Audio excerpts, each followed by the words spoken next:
ನಮಸ್ಕಾರ, ನಿಮಗೆಲ್ಲರಿಗೂ ಸುಸ್ವಾಗತ ನನ್ನ ಚಾನೆಲ್ಗೆ. ನಿಮಗೆಲ್ಲರಿಗೂ ಗೊತ್ತಿರೋ ಹಾಗೆ ನಾನು ಪ್ರಿಡಿಕ್ಷನ್ಸ್ ಈ ವರ್ಷದ 2024ರ ಪ್ರಿಡಿಕ್ಷನ್ಸ್ ಸೀರೀಸ್ ಸ್ಟಾರ್ಟ್ ಮಾಡಿ ಹಾಕ್ತಾ ಇದ್ದೀನಿ. ಅದರಲ್ಲಿ ನಿಮ್ಮ ವೈಯಕ್ತಿಕ ನಂಬರ್ ಅಂದರೆ ಪ್ರತಿಯೊಬ್ಬರಿಗೂ ಪ್ರತಿ ವರ್ಷ ನಿಮ್ಮದೇ ಆದ ವೈಯಕ್ತಿಕ ನಂಬರ್ ಇರುತ್ತೆ, ವೈಯಕ್ತಿಕ ಸಂಖ್ಯೆ ಇರುತ್ತೆ, ಪರ್ಸನಲ್ ಇಯರ್ ನಂಬರ್. ಅದರ ಬೇಸಿಸ್ ಮೇಲೆ ನಾನು ಹೇಗಿರುತ್ತೆ ನಿಮ್ಮ ಹೊಸ ವರ್ಷ 2024 ಅಂತಂದು ನಾನು ಎಲ್ಲ ಎಪಿಸೋಡ್ಸಲ್ಲೂ ಹೇಳ್ತಾ ಬಂದಿದ್ದೀನಿ. ನಿಮಗೆ ಪರ್ಸನಲ್ ಇಯರ್ ನಂಬರ್ ಇನ್ನೂ ಗೊತ್ತಿಲ್ಲ ಹೇಗೆ ಕ್ಯಾಲ್ಕುಲೇಟ್ ಮಾಡೋದು ಅಂತ ಅಂದರೆ ನಾನು ಅದನ್ನು ಸೆಪರೇಟ್ ಬೇರೆ ಒಂದು ಎಪಿಸೋಡಲ್ಲಿ ನಾನು ತಿಳಿಸ್ಕೊಟ್ಟಿದ್ದೀನಿ, ಅದು ಹೇಗೆ ನಾವು ಕಂಡುಕೊಳ್ಳೋದು ನಮ್ಮ ವೈಯಕ್ತಿಕ ನಂಬರ್ನ ಅಂತ. ಅದರ ಲಿಂಕ್ ನಾನು ಡಿಸ್ಕ್ರಿಪ್ಷನಲ್ಲಿ ಹಾಕಿರ್ತೀನಿ, ನೀವು ಅಲ್ಲಿ ಕ್ಲಿಕ್ ಮಾಡಿ ಆ ವಿಡಿಯೋನ ನೋಡಿ. ಸ್ಟೆಪ್ ಬೈ ಸ್ಟೆಪ್ ನಾನು ಹೇಗೆ ಮಾಡೋದು ಅಂತ ಹೇಳಿದ್ದೀನಿ, ಕ್ಯಾಲ್ಕುಲೇಟ್ ಮಾಡೋದು ಹೇಗೆ ಅಂತ ಹೇಳಿದ್ದೀನಿ.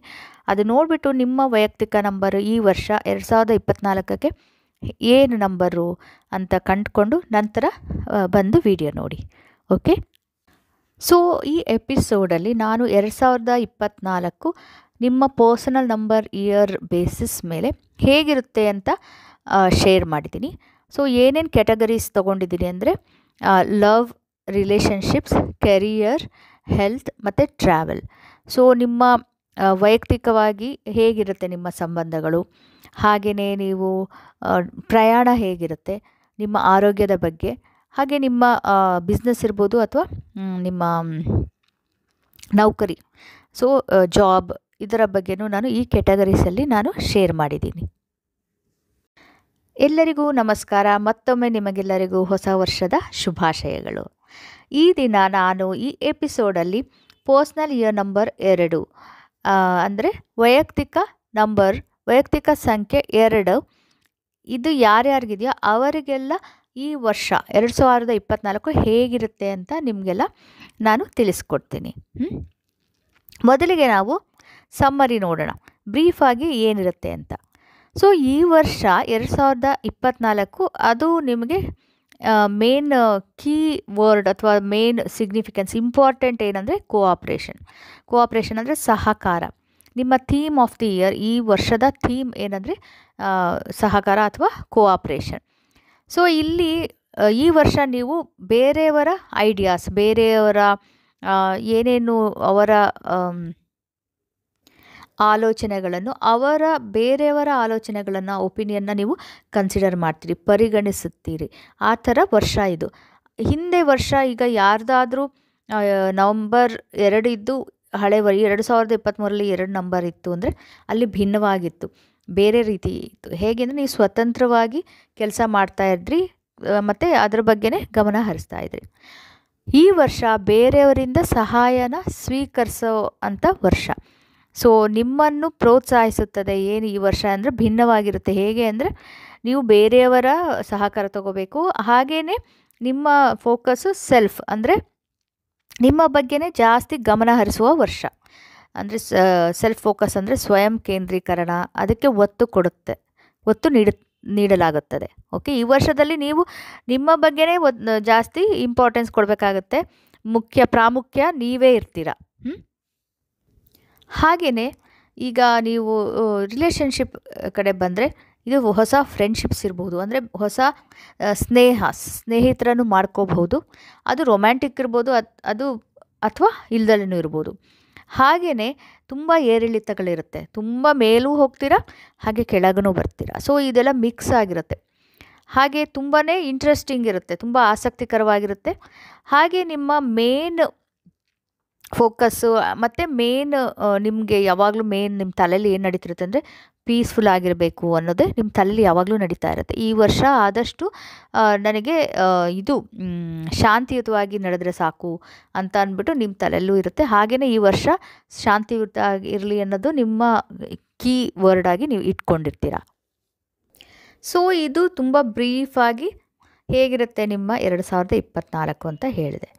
ಇದರ ಥೀಮ್ ಅಂದರೆ ಎಗೇನ್ ಮತ್ತೊಂದು ಸಲ ಹೇಳೋದಾದರೆ ಏನೇನು ಪ್ರಮುಖವಾದ ವಿಷಯಗಳು ಅಂದರೆ ಸಂಯಮ ಅಂದರೆ ಪೇಷನ್ಸ್, ಹಾಗೆ ಕಂಪ್ಯಾನಿಯನ್ಶಿಪ್ ಅಂದರೆ ಜೊತೆಗಾರಿಕೆ, ಅದು ಪಾರ್ಟ್ನರ್ಶಿಪ್ ಆಗಿರ್ಬೋದು, ಯಾವುದೇ ರೀತಿ ನಿಮ್ಮ ಜಾಬಲ್ಲಾಗಿರ್ಬೋದು, ಫ್ರೆಂಡ್ಶಿಪ್ಪಲ್ಲಾಗಿರ್ಬೋದು, ಇಲ್ಲ ಪರ್ಸನಲ್ ಲೈಫಲ್ಲಾಗಿರ್ಬೋದು. ಕಂಪ್ಯಾನಿಯನ್ಶಿಪ್ ಅಂದರೆ ನಾವು ಜೊತೆಯಾಗಿ ಹೋಗ್ತೀವಲ್ಲ, ಅದು ನಿಮ್ಮ ಮುಖ್ಯವಾದ ಫೋಕಸ್ ಇರುತ್ತೆ.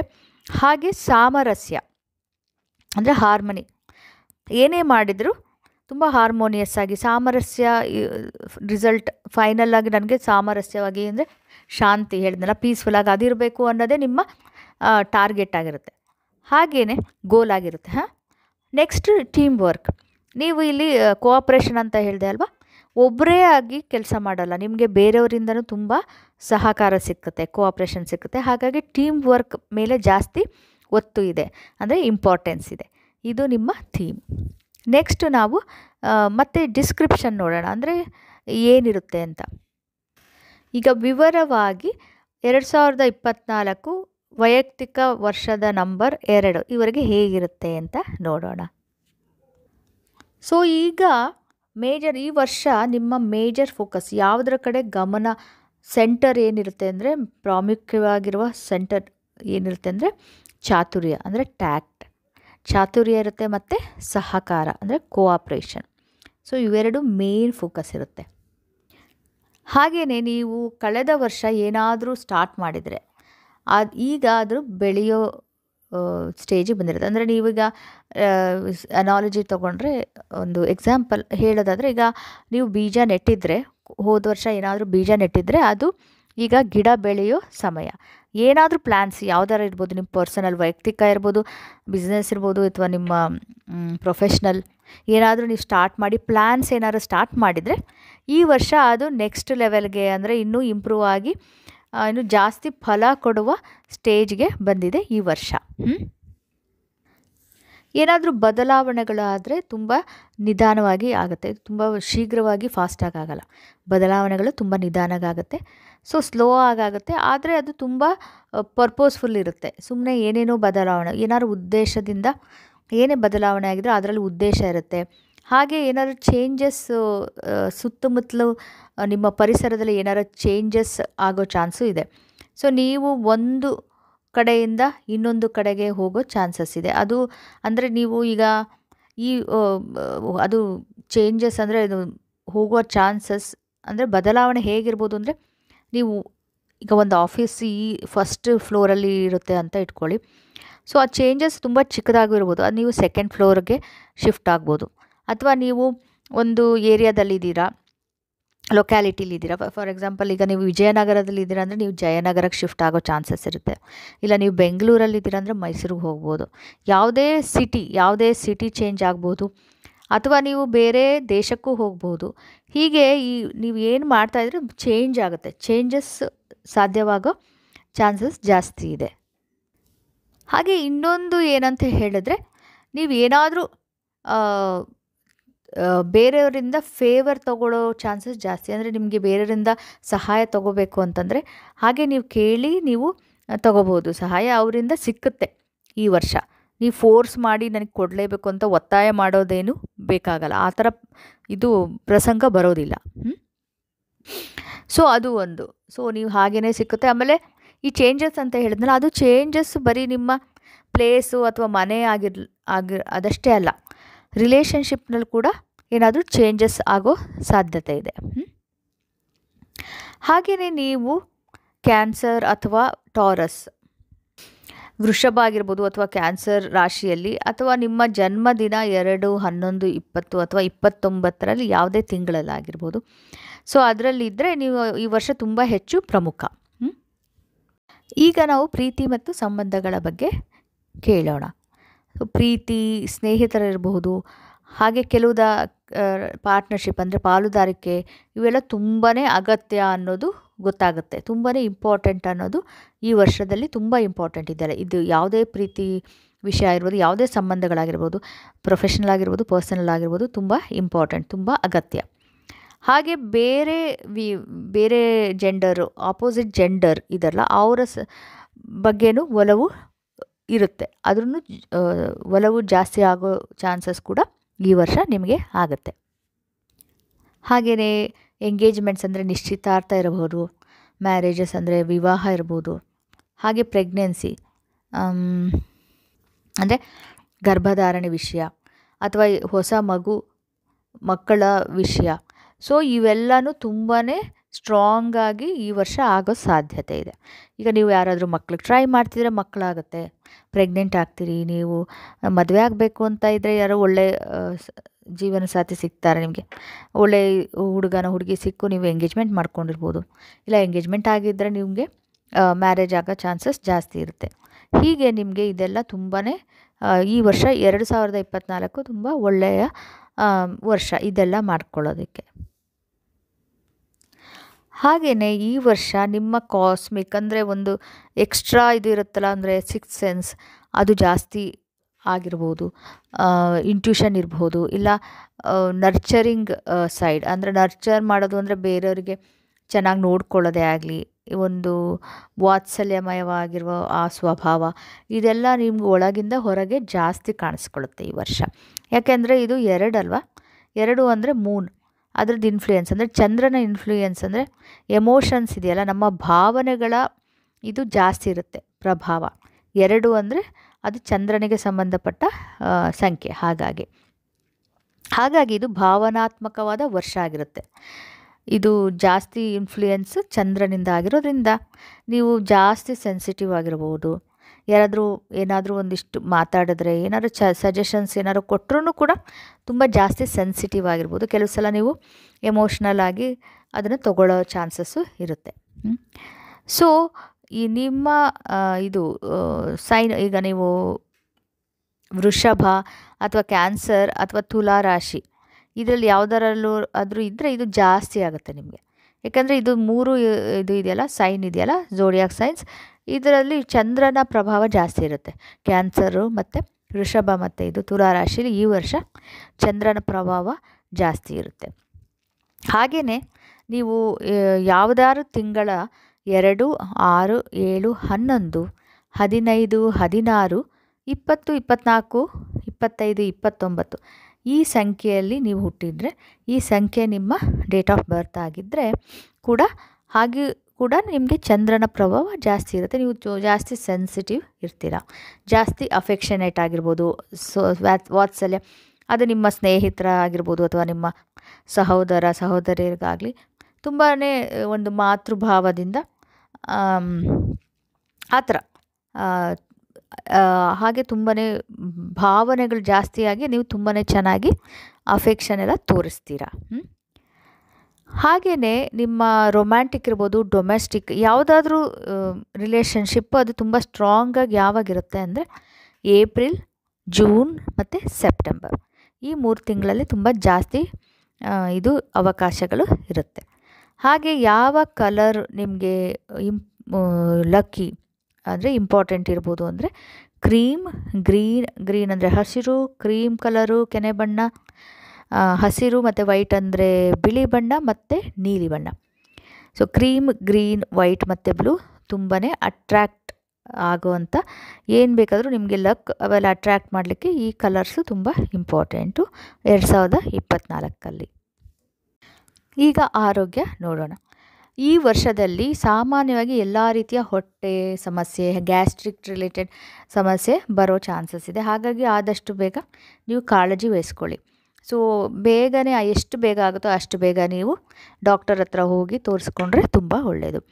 ಹಾಗೆ ನೀವೇನಾದರೂ ಮಹಿಳೆಯರಾಗಿದ್ದರೆ ಸ್ತ್ರೀ ಸಮಸ್ಯೆಗಳು ಬರೋ ಸಂಭವನೆ ಜಾಸ್ತಿ ಇರುತ್ತೆ.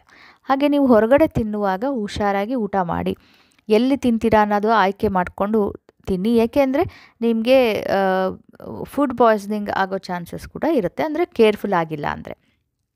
ಹಾಗೆಯೇ ತುಂಬ ಭಾವನಾತ್ಮಕ ಸ್ಟ್ರೆಸ್ ಅಂತ ಹೇಳಿದ್ರೆ ಎಮೋಷ್ನಲ್ ಸ್ಟ್ರೆಸ್ಸಿಂದ ಕೂಡ ಕೆಲವೊಂದು ತುಂಬಾ ಸ್ಟ್ರೆಸ್ಫುಲ್ ಸಿಚುವೇಶನ್ಸು ಬರೋ ಚಾನ್ಸಸ್ ಇರುತ್ತೆ. ಹಾಗಾಗಿ ನಿಮಗೆ ತೂಕ ಹೆಚ್ಚಾಗ್ಬೋದು, ಇಲ್ಲ ಸರಿಯಾಗಿ ನೀವು ಡಯಟ್ ಏನು ಊಟ ಮಾಡ್ತೀರಾ, ಏನು ತಿಂತೀರಾ ಅನ್ನೋದ್ರ ಬಗ್ಗೆ ಗಮನ ಹರಿಸಲಿಲ್ಲ ಅಂದರೆ ತೂಕ ಹೆಚ್ಚಾಗೋ ಚಾನ್ಸಸ್ ಇದೆ. ಹಾಗಾಗಿ ನಿಮ್ಮ ಡಯಟ್ ಪ್ರೋಗ್ರಾಮ್ ಏನು ಊಟ ಮಾಡ್ತೀರಾ, ನ್ಯೂಟ್ರಿಷನ್ ಅದ್ರ ಕಡೆ ತುಂಬ ಗಮನ ಹರಿಸಬೇಕು. ಈಗ ಸ್ಟ್ರೆಸ್ ಜಾಸ್ತಿಯಾಗಿ ಟ್ಯೂಮರ್ ಮತ್ತು ಅಲ್ಸರ್ ಆಗೋ ಚಾನ್ಸಸ್ಸು ಇರುತ್ತೆ. ಎಸ್ಪೆಷಲಿ ಭಾವನಾತ್ಮಕ ಎಮೋಷ್ನಲ್ ಸ್ಟ್ರೆಸ್ ಜಾಸ್ತಿಯಾಗಿ ಅದು ಬರೋ ಚಾನ್ಸಸ್ ಇರುತ್ತೆ. ಹಾಗೆ ಪ್ರಿಕಾಷನ್ ತಗೊಂಡ್ರೆ ನೀವು ಅದನ್ನು ಅವಾಯ್ಡ್ ಮಾಡ್ಬೋದು. ಹಾಗೆಯೇ ನೀವು ಕರೆಕ್ಟಾಗಿ ಊಟ ಮಾಡಿದ್ರೆ ನಿಮ್ಮ ವೆಯ್ಟ್ ಹಾಗೆ ಅಡ್ಜಸ್ಟ್ ಆಗುತ್ತೆ. ಸೊ ಇಲ್ಲ ಅಂದರೆ ನಿಮ್ಮದು ಇಲ್ಲ ವೆಯ್ಟ್ ಗೇನ್ ಆಗ್ಬೋದು, ವೆಯ್ಟ್ ಲಾಸ್ ಆಗ್ಬೋದು, ಹೀಗೆ ಆಗೋ ಚಾನ್ಸಸ್ ಇರುತ್ತೆ. ಈ ಫೆಬ್ರವರಿ, ಏಪ್ರಿಲ್ ಮತ್ತು ಜುಲೈ ತಿಂಗಳಲ್ಲಿ ಹಾಗೆ ನವೆಂಬರಲ್ಲಿ ಈ ತಿಂಗಳಲ್ಲಿ ಜಾಸ್ತಿ ನೀವು ನಿಮ್ಮ ಆರೋಗ್ಯದ ಕಡೆ ಗಮನ ಹರಿಸೋದು ಒಳ್ಳೆಯದು. ಯಾಕಂದರೆ ಇಲ್ಲಿ ನಿಮ್ಮ ಆರೋಗ್ಯ ಏರ್ಪೇರ್ ಆಗೋ ಚಾನ್ಸಸ್ ಜಾಸ್ತಿ ಇದೆ. ಸೊ ಇದು ನಿಮ್ಮ ಆರೋಗ್ಯದ ಬಗ್ಗೆ ಹೇಳಿದೆ. ಈಗ ಉದ್ಯೋಗದ ಬಗ್ಗೆ ನೋಡೋಣ. ಸೊ ಇಲ್ಲಿ ಉದ್ಯೋಗ ನಿಮ್ಮ ಹೊರಗಡೆ ಚೇಂಜಸ್ಗಿನ್ನ ಒಳಗಡೆನೆ, ಅಂದರೆ ನೀವು ಯಾವ ಡಿಪಾರ್ಟ್ಮೆಂಟಲ್ಲಿ ಅಥವಾ ಯಾವ ಆಫೀಸಲ್ಲಿ ಕೆಲಸ ಮಾಡ್ತಿದ್ದೀರಾ ಅಲ್ಲೇ ಅಕ್ಕಪಕ್ಕ ಒಳಗಡೆನೇ ಚೇಂಜಸ್ ಆಗೋ ಚಾನ್ಸಸ್ ಇದೆ. ಸೊ ನಾನು ಆವಾಗಲೇ ಹೇಳಿದ್ನಲ್ಲ, ಸೊ ನೀವೀಗ ತುಂಬಾ ಸ್ಟೇರ್ಸ್ ಅಂದರೆ ಫಸ್ಟ್ ಫ್ಲೋರ್ಸ್ ಜಾಸ್ತಿ ಇತ್ತು ಅಂದರೆ ನಿಮ್ಮ ಡಿಪಾರ್ಟ್ಮೆಂಟ್ ಅಥವಾ ಯಾವುದೋ ಒಂದು ಫಸ್ಟ್ ಫ್ಲೋರಲ್ಲಿ ನೀವು ಕೆಲಸ ಮಾಡ್ತಾಯಿದ್ರಿ ಅಂದರೆ ಸೆಕೆಂಡ್ ಅಥವಾ ಥರ್ಡ್ ಫ್ಲೋರ್ಗೆ ನೀವು ಟ್ರಾನ್ಸ್ಫರ್ ಆಗ್ಬೋದು. ಹಾಗೆ ಆಮೇಲೆ ಚೇಂಜಸ್ ಕೂಡ ಇದೆ. ಆ ಚೇಂಜಸ್ಸು ಈಗ ಇದರಿಂದ ಇನ್ನೊಂದು ಕಡೆಗೆ ಆಗ್ಬೋದು, ನಿಮ್ಮ ಕೆಲಸದ ರಿಲೇಟೆಡ್. ಸೊ ಒಂದೇ ಊರಲ್ಲಿ ಇನ್ನೊಂದು ಬ್ರಾಂಚಿಗೆ ಟ್ರಾನ್ಸ್ಫರ್ ಆಗ್ಬೋದು, ಅಥವಾ ಸೇಮ್ ಅದೇ ಊರಿನಲ್ಲಿ ಇನ್ನೊಂದು ಇದನ್ನು ನೀವು ಚೇಂಜ್ ಮಾಡ್ಕೋಬಹುದು. ಹಾಗೆ ಚೇಂಜಸ್ ಆಗೋ ಚಾನ್ಸಸ್ ಇದೆ. ಸೊ ಇನ್ನೊಂದು ಏನಂತ ಹೇಳಿದ್ರೆ, ನಿಮ್ಮದು ಆಲ್ರೆಡಿ ಕೆಲವೊಂದು ರೆಸ್ಪಾನ್ಸಿಬಿಲಿಟೀಸ್ ಅಂದರೆ ನಿಮ್ಮ ಜವಾಬ್ದಾರಿಗಳು ಇರುತ್ತೆ. ಅದ್ರ ಜೊತೆಗೆ ಇನ್ನೊಂದೆರಡು ಜವಾಬ್ದಾರಿಗಳನ್ನ ನಿಮಗೆ ಸೇರಿಸಿ ಕೊಡಬಹುದು. ಹೀಗೆ ಇಂಟರ್ನಲ್ ಇರುತ್ತೆ. ತುಂಬ ಡ್ರಾಸ್ಟಿಕ್ ಚೇಂಜಸ್ ಅಂತ ಏನೂ ಆಗಲ್ಲ ನಿಮ್ಮ ಕೆರಿಯರಲ್ಲಿ. ಹಾಗೆ ನೀವು ಈ ವರ್ಷ ಕೆಲಸ ಏನಾರು ಹುಡುಕ್ತಾ ಇದ್ದರೆ ಸೋಮವಾರ ಮತ್ತು ಶುಕ್ರವಾರ ತುಂಬ ಒಳ್ಳೆಯ ದಿನ. ಹಾಗೆ ನೀವೇನಾರು ಪ್ರಮೋಷನ್ ಬೇಕು ಅಂತೆಲ್ಲ ಯೋಚನೆ ಮಾಡ್ತೀರಾ, ಟ್ರಾನ್ಸ್ಫರ್ ಬೇಕು ಅಂತ ಏನಾರು ಕೇಳಬೇಕು ಅಂತಿದ್ರೆ ಅತ್ಯುತ್ತಮ ದಿನಗಳು ಇದು ಸೋಮವಾರ ಮತ್ತು ಶುಕ್ರವಾರ. ಹಾಗೆಯೇ ಮಾರ್ಚ್, ಏಪ್ರಿಲ್, ಜೂನ್, ಆಗಸ್ಟ್ ಮತ್ತು ಡಿಸೆಂಬರ್ ತಿಂಗಳುಗಳು ಉದ್ಯೋಗದಲ್ಲಿ ಹಿಂಗೆ ಚೇಂಜಸ್ ಆಗೋ ಚಾನ್ಸಸ್ ಇರುತ್ತೆ ಈ ತಿಂಗಳಲ್ಲಿ. ಹಾಗೆ ನಿಮಗೆ ಪ್ರೋಗ್ರೆಸ್ ಕೂಡ ಚೆನ್ನಾಗಿ ಪ್ರಗತಿ ಕೂಡ ಈ ತಿಂಗಳುಗಳಲ್ಲಿ ಪ್ರಮುಖವಾಗಿ ಕಾಣಿಸ್ಕೊಳ್ಳುತ್ತೆ. ಈಗ ಪ್ರಯಾಣ ನೋಡುವ. ಸೊ ಈ ಪ್ರಯಾಣ ಏನಂತ ಹೇಳಿದ್ರೆ ನಿಮಗೆ ತುಂಬ ಶಾರ್ಟ್ ಟೈಮ್ ಇರುತ್ತೆ, ತುಂಬ ಕೆಲವು ದಿನಗಳ ಪ್ರಯಾಣ ಇರ್ಬೋದು, ತುಂಬ ತಾತ್ಕಾಲಿಕ ಸ್ವಭಾವದ ಸಣ್ಣ ಪ್ರವಾಸಗಳು ಆಗುವಂಥ ವರ್ಷ ಇದು. ಹಾಗೆ ನೀರಿನ ಮೂಲಕ ನೀರಿನಲ್ಲಿ ಹಡಗಲ್ಲಿ ಆ ಥರ ಪ್ರವಾಸ ಮಾಡೋದು ತುಂಬ ಬಲವಾಗಿ ಕಾಣಿಸ್ತಾ ಇದೆ. ಹಾಗೆ ವರ್ಷ ಮುಗಿಯೋ ಮೊದಲು ನಿಮ್ಮ ಇದರಲ್ಲೇ ಭೌಗೋಳಿಕದಲ್ಲಿ ಜಿಯೋಗ್ರಫಿಕಲ್ ಇದರಲ್ಲೇ ಕೆಲವೊಂದು ಬದಲಾವಣೆಗಳು ಆಗಬಹುದು. ಸೊ ನಾನು ಆವಾಗಲೇ ಹೇಳಿದ್ನಲ್ಲ, ಈಗ ಭೌಗೋಳಿಕ ಅಂದರೆ ನಿಮ್ಮ ಈಗ ಈ ಊರಿಂದ ಇನ್ನೊಂದು ಹತ್ತಿರ ದೂರಿಗೆ ಹೋಗೋ ಚಾನ್ಸಸ್ ಇರುತ್ತೆ. ಹೀಗೆ ಇಲ್ಲೂ ಅಷ್ಟೇ, ಟ್ರಾವೆಲ್ಲು ಅಷ್ಟೇ, ಇಲ್ಲಿಂದ ಅಲ್ಲಿಗೆ ಹತ್ತಿರವಾಗಿ ನೀವು ಟ್ರಾವೆಲ್ ಮಾಡೋ ಚಾನ್ಸಸ್ ಇರುತ್ತೆ. ಮಾರ್ಚ್ ಮತ್ತು ಜುಲೈ, ಆಗಸ್ಟ್, ಡಿಸೆಂಬರ್ ತಿಂಗಳು ನಿಮಗೆ ಪ್ರಯಾಣ ಮಾಡೋದಕ್ಕೆ ಅವಕಾಶ ಜಾಸ್ತಿ ಬರುತ್ತೆ. ಅದರಿಂದ ನಿಮಗೆ ಪ್ರಯೋಜನ ಕೂಡ ಆಗುತ್ತೆ ಈ ತಿಂಗಳುಗಳಲ್ಲಿ ನೀವು ಪ್ರಯಾಣ ಮಾಡಿದರೆ. ಸೊ ಹೀಗೆ ನಿಮ್ಮ ವೈಯಕ್ತಿಕ ನಂಬರ್ 2 ಆಗಿದ್ದರೆ ಈ 2024 ಹೀಗೆ ಇದೆಲ್ಲ ನಿಮ್ಮ ಆರೋಗ್ಯವೇ ಆಗಿರಬಹುದು, ಪ್ರಯಾಣ ಮತ್ತು ನಿಮ್ಮ ಪ್ರೀತಿ ಮತ್ತು ಸಂಬಂಧಗಳು, ಮತ್ತು ಇನ್ಯಾವುದು ಹೇಳಿದೆ, ಕೆರಿಯರ್ ಅಂದರೆ ಜಾಬ್. ಸೊ ಇದೆಲ್ಲದ್ರ ಬಗ್ಗೆ ನಾನು ಕೆಲವೊಂದು ವಿಷಯಗಳನ್ನ ಹೇಳಿದೆ. ಹೇಗಿರುತ್ತೆ ನಿಮಗೆ 2024 ಅಂತ ನಾನು ಇದುವರೆಗೆ ನಿಮಗೆ ತಿಳಿಸಿಕೊಟ್ಟೆ. ಸೊ ಇದು ಹೇಗೆ ಅನ್ನಿಸ್ತು ಅಂತ ಖಂಡಿತ ಹೇಳಿ. ಈ ಎಪಿಸೋಡ್ ನಿಮಗೇನಾದರೂ ಒಂದು ಉಪಯೋಗ ಆಗ್ಬೋದು ಇದನ್ನೆಲ್ಲ ಕೇಳಿದ್ರೆ ಅಂತ ಅನಿಸುತ್ತೆ ನನಗೆ. ನಿಮ್ಗೆ ಹೇಗೆ ಅನಿಸುತ್ತೆ ಅಂತ ಖಂಡಿತ ಹೇಳಿ. ಹಾಗೆಯೇ ನಿಮಗೆ ಇದು ಇಷ್ಟ ಆಯಿತು ಅಂದರೆ ಲೈಕ್ ಮಾಡಿ, ಬೇರೆಯವರಿಗೆ ಶೇರ್ ಮಾಡಿ. ನೀವು ಸಬ್ಸ್ಕ್ರೈಬ್ ಮಾಡಿಲ್ಲ ಇದುವರೆಗೂ ಈ ಚಾನಲ್ನ ಅಂದರೆ ಖಂಡಿತ ಸಬ್ಸ್ಕ್ರೈಬ್ ಮಾಡಿ. ಏಕೆಂದರೆ ಬೇರೆ ಬೇರೆ ಎಪಿಸೋಡಲ್ಲಿ ಬೇರೆ ಮಿಕ್ಕಿದ ಉಳಿದ ನಂಬರ್ಗಳ ಬಗ್ಗೆ ಕೂಡ ನಾನು ನಿಮಗೆ ಶೇರ್ ಮಾಡ್ತೀನಿ. ಇಲ್ಲಿವರೆಗೆ ನೀವು ಇದನ್ನು ಕೇಳಿದ್ದಕ್ಕೆ ತುಂಬ ಧನ್ಯವಾದಗಳು. ಸೊ ಮತ್ತೆ ಇನ್ನೊಂದು ಎಪಿಸೋಡಲ್ಲಿ ನಿಮ್ಮನ್ನೆಲ್ಲ ನೋಡ್ತೀನಿ. ಅಲ್ಲಿವರೆಗೂ ನೀವು please take care and tata, bye.